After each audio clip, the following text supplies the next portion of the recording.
Naquela pequena cidade do interior, todo mundo parecia conhecer todo mundo, mas quase ninguém conhecia de verdade o coração do pequeno Lucas. Ele tinha apenas 9 anos, olhos grandes e curiosos, e um jeito calado que muitos confundiam com frescura ou manha. Em casa, a mãe vivia ocupada com 2 empregos. O padrasto era frio e impaciente, e os vizinhos só o viam como o menino que reclama de tudo. Quando Lucas tentava falar que sentia medo à noite, diziam que era imaginação. Quando falava que doía o peito de ansiedade, chamavam de drama. Aos poucos, ele foi aprendendo que falar não adiantava. Na escola, a situação não era muito diferente. Alguns colegas zombavam dele por ser magro e usar sempre as mesmas roupas surradas. Os professores, cansados da rotina pesada, raramente percebiam os olhos marejados do menino no fundo da sala. Quando Lucas tentava explicar que havia algo errado, que sentia um aperto no peito e um peso que não sabia nomear, logo alguém interrompia com um "Senta logo, menino!" ou "Para de inventar história!" Assim, dia após dia, o mundo foi empurrando Lucas para um lugar perigoso. O lugar de quem sente tudo, mas não é ouvido por ninguém. Certa noite, depois de uma discussão feia em casa, Lucas se encolheu num canto do quarto, abraçando um travesseiro rasgado. Lá fora, a televisão da sala estava alta, o cheiro de comida queimando vinha da cozinha, e as vozes irritadas atravessavam a porta fina. Ele olhou para o teto escuro, e pela primeira vez, sussurrou uma oração simples, sem palavras bonitas. "Deus, se o Senhor existe mesmo, eu só queria que alguém me escutasse. Só isso. Eu tô cansado de falar sozinho." Naquele momento, ele acreditou que sua oração iria se perder no silêncio, como todas as suas tentativas de falar com as pessoas ao redor. Mas o que Lucas não sabia é que nenhuma palavra sincera se perde quando é lançada ao céu com o peso de um coração quebrado. Enquanto ele chorava baixinho, tentando não fazer barulho para não levar bronca, algo começou a mudar naquele pequeno quarto. O ar pareceu ficar um pouco mais leve, e uma estranha sensação de presença o envolveu, como se alguém estivesse ali, sentado no chão, ao lado da sua cama improvisada. O menino não viu nada com os olhos, mas, por trás daquela escuridão, um anjo havia recebido uma missão muito clara: guardar a vida do menino que ninguém queria escutar. Na manhã seguinte, Lucas acordou com uma sensação estranha, como se não estivesse completamente sozinho, mesmo naquele quarto apertado. Ele levantou, lavou o rosto rápido na pia do banheiro e foi para a cozinha, onde a mãe esquentava café correndo, já atrasada para o trabalho. Com coragem que nem sabia de onde vinha, ele tentou falar. "Mãe, ontem à noite eu tive medo de novo. Eu sinto como se alguma coisa ruim fosse acontecer." A mãe, exausta e com a mente cheia de contas, apenas respondeu: "Lucas, por favor, não começa o dia reclamando. Eu já tenho problema demais." O menino baixou os olhos, e aquela pequena porta que começava a se abrir se fechou outra vez. Enquanto isso, de uma forma que os olhos humanos não enxergam, o anjo que o guardava observava cada detalhe daquela rotina pesada. Ele via o cansaço da mãe, a dureza do padrasto, a indiferença dos vizinhos e o silêncio da escola. Mas via também algo que ninguém via: o fio frágil que ligava o coração de Lucas à esperança. Era um fio fino, quase se rompendo, mas ainda existia. E no mundo espiritual, aquele anjo sabia que algo se aproximava. Um perigo real, concreto, não apenas emocional. Uma situação que poderia mudar o destino do menino para sempre, se não houvesse intervenção divina na hora certa. Na escola, durante o recreio, Lucas ficou sentado num canto do pátio, observando os outros brincarem. Um dos meninos mais velhos, conhecido por fazer brincadeiras pesadas, se aproximou com um sorriso que não combinava com os olhos frios. "Ei, Lucas, depois da aula vamos lá perto da linha do trem. Tá tendo um desafio com a galera. Se você for, a gente para de te chamar de medroso." O coração do menino disparou. Ele sempre teve medo daquele lugar. Sabia que era perigoso, mas também estava cansado de ser motivo de piada. Antes de responder, ele sentiu um arrepio estranho percorrer a nuca, como se alguém o puxasse para trás, silenciosamente. Foi nesse instante que, mais uma vez, a voz que ninguém escutava tentou se manifestar. Lucas murmurou. Não sei. Minha mãe não gosta que eu vá para lá. Mas os colegas começaram a zombar, imitando sua voz, chamando-o de fraco, dizendo que ele era o menino que só sabe chorar. Humilhado, ele acabou concordando, apenas para tentar, por um momento, se sentir parte de alguma coisa. Enquanto isso, no invisível, o anjo o observava com um misto de compaixão e urgência.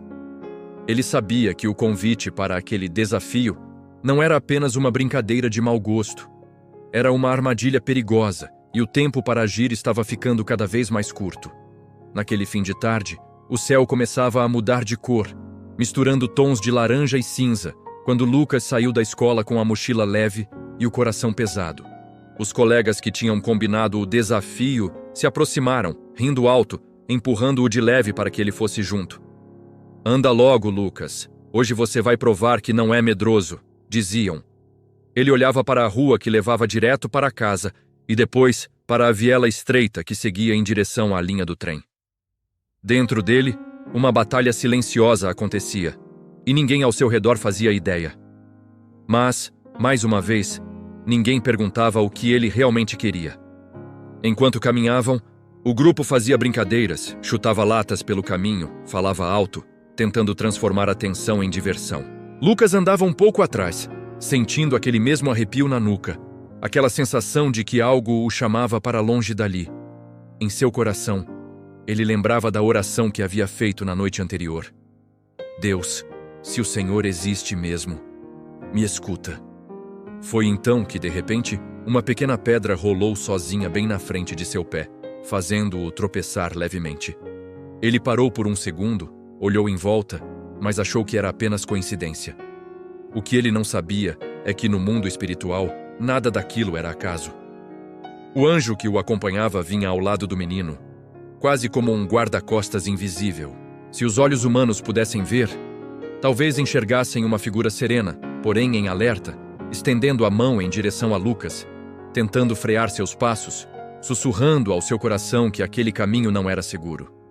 Sinais sutis começaram a aparecer. Um cachorro latiu insistentemente quando eles viraram a esquina errada. Uma senhora idosa gritou da janela dizendo para não irem para aqueles lados. Um vento frio soprou forte, levantando poeira e obrigando-os a tapar os olhos. Mas, entre risos e provocações, os colegas ignoraram todos os avisos. Lucas, porém, sentiu algo diferente.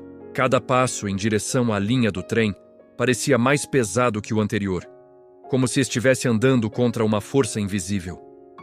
Em seu peito, o aperto aumentava, e ele teve vontade de voltar para casa e dizer que não ia participar de desafio nenhum. Mas, quando abriu a boca para falar, um dos meninos zombou. Vai desistir, chorão. Depois não reclama que ninguém quer ficar perto de você. Essas palavras o atingiram como uma flecha. Com vergonha, ele engoliu o medo, abaixou a cabeça e continuou andando. E bem ali, o anjo tomou uma decisão. Se ninguém escutava o menino, ele faria com que pelo menos escutassem o perigo. Quando chegaram perto da linha do trem, o sol já estava baixo, desenhando sombras compridas no chão de terra. O local era conhecido por ser perigoso, mas, para aquele grupo de meninos, perigo era sinônimo de adrenalina. Um deles explicou o desafio: ficar o mais perto possível dos trilhos enquanto o trem passasse, só saindo na última hora, para provar coragem. Lucas sentiu as pernas tremerem. Ele nunca tinha ficado tão próximo daquela linha, e um medo profundo tomou conta dele. Muito maior do que a vergonha de ser chamado de covarde. Em silêncio, ele pensou: Deus, se o Senhor me escuta mesmo, me ajuda agora. No mundo invisível, o anjo que guardava Lucas sentiu o momento crítico se aproximar. Como se o tempo ficasse mais denso, mais lento. Ele via o trem se aproximando ao longe, ainda pequeno, mas vindo com força inevitável. Via também a imprudência dos meninos e o coração assustado de Lucas, dividido entre o desejo de ser aceito e o instinto de sobrevivência. O anjo sabia que não podia obrigar ninguém, mas podia influenciar, criar circunstâncias, mexer com detalhes que, aos olhos humanos, pareceriam apenas imprevistos. E foi exatamente isso que ele começou a fazer, movendo-se com urgência, como um soldado em missão. Um dos garotos subiu num barranco de terra perto dos trilhos e começou a gritar, chamando os outros. Lucas foi empurrado na direção dele, mas tropeçou numa raiz que mal se via entre o capim seco. Caiu de joelhos, ralando a pele e deixando escapar um gemido de dor. Os colegas riram, dizendo que ele já estava se jogando no chão de medo antes mesmo do trem aparecer. Porém, aquela queda atrasou seus passos alguns segundos preciosos. Enquanto ele se levantava, meio tonto, ouviu ao longe o som metálico do trem se aproximando mais rápido do que todos imaginavam. O clima de brincadeira começou a se misturar com um certo desconforto. Nesse exato momento, uma moto surgiu pela estrada de terra ao lado da linha, buzinando insistentemente. O homem que a conduzia era um funcionário da região, acostumado a ver jovens fazendo bobagens por ali. Ele começou a gritar, gesticulando com o braço, mandando todos saírem de perto. "Vocês são doidos! Saiam daí agora!" Alguns dos meninos xingaram, outros fingiram que não estavam ouvindo, mas o grito forte chamou a atenção de uma senhora que passava mais atrás, carregando sacolas. Ela também começou a gritar com indignação, aumentando o coro de alerta. De repente, o que era apenas farra virou confusão. E no meio disso tudo, o anjo viu a brecha perfeita para agir em favor do menino que ninguém escutava. Com os gritos do motociclista e da senhora, alguns meninos começaram a recuar, incomodados, mas 2 deles insistiram em ficar perto demais dos trilhos, apenas para mostrar coragem. Lucas, ainda com o joelho ardendo e o coração disparado, sentiu uma força estranha o puxando para trás, como se alguém segurasse seus ombros com firmeza, embora não houvesse ninguém ali.